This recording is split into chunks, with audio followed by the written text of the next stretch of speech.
Letter from Marx to Arnold Ruge, Karl Marx. Submitted by Pogo on April 12, 2015. Copied to clipboard. Letters of Marx and Engels 1843. Letter from Marx to Arnold Ruge. In Dresden. Written, Cologne, March 13, 1843. Source, Marx Engels Collected Works Vol. 1, pages 398 to 399. Publisher, International Publishers, 1975. First published, Journal Document des Socialismes, BDI, 1902. Translated, Clemens Dutt. Transcribed, S. Ryan. Dear friend, as soon as it is at all possible I shall set my course straight for Leipzig. I have just had a talk with Stuck, who seems to have been greatly impressed by most of the statesmen in Berlin. This Dr. Stuck is an extremely good-natured man. As for our plan, as a preliminary I will tell you of my own conviction. When Paris was taken, some people proposed Napoleon's son with a regency, others Bernadotte, while yet others suggested that Louis Philippe should rule. But Talleyrand replied, Louis XVIII or Napoleon. That is a principle, anything else is intrigue. In the same way I could call almost anything else, other than Strasbourg, or at any rate Switzerland, not a principle, but an intrigue. Books of more than 20 printed sheets are not books for the people. The most that one can venture on there are monthly issues. Even if the publication of the Deutsche Jahrbucher were again permitted, at the very best we could achieve a poor copy of the deceased publication, and nowadays that is no longer enough.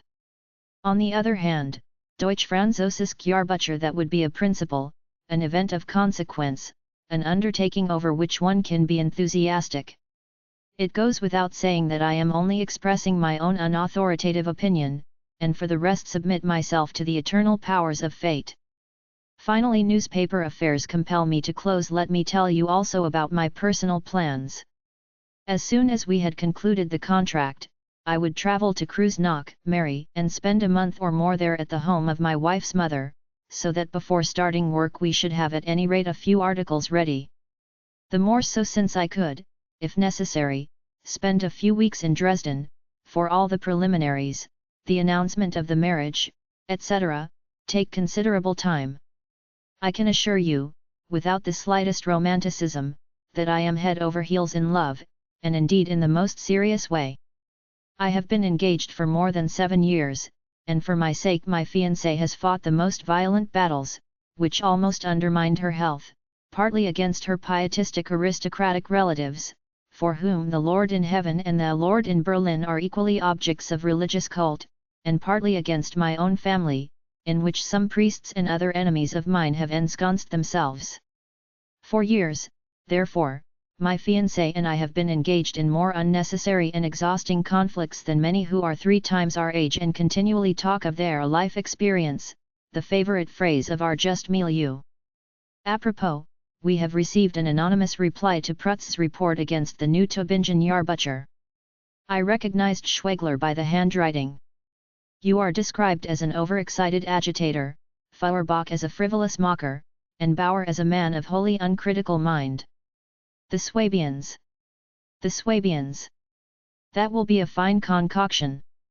On the subject of your very fine, truly popular written complaint, we have inserted a superficial article by Pfitzner, half of which, moreover, I have deleted for lack of a better criticism and of time.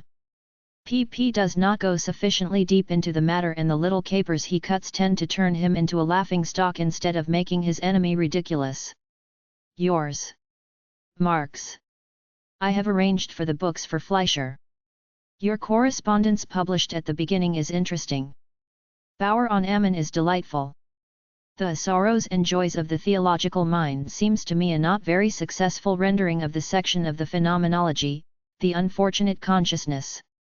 Feuerbach's aphorisms seem to me incorrect only in one respect, that he refers too much to nature and too little to politics. That, however, is the only alliance by which present-day philosophy can become truth. But things will probably go as they did in the 16th century, when the nature enthusiasts were accompanied by a corresponding number of state enthusiasts. I was most of all pleased by the criticism of the good Literarische Zeitung. You have probably already read Bauer's self-defense. In my opinion, he has never before written so well. As far as the Rheinische Zeitung is concerned, I would not remain under any conditions. It is impossible for me to write under Prussian censorship or to live in the Prussian atmosphere. I have just been visited by the chief of the Jewish community here, who has asked me for a petition for the Jews to the Provincial Assembly, and I am willing to do it. However much I dislike the Jewish faith, Bauer's view seems to me too abstract. The thing is to make as many breaches as possible in the Christian state and to smuggle in as much as we can of what is rational. At least, it must be attempted, and the embitterment grows with every petition that is rejected with protestations.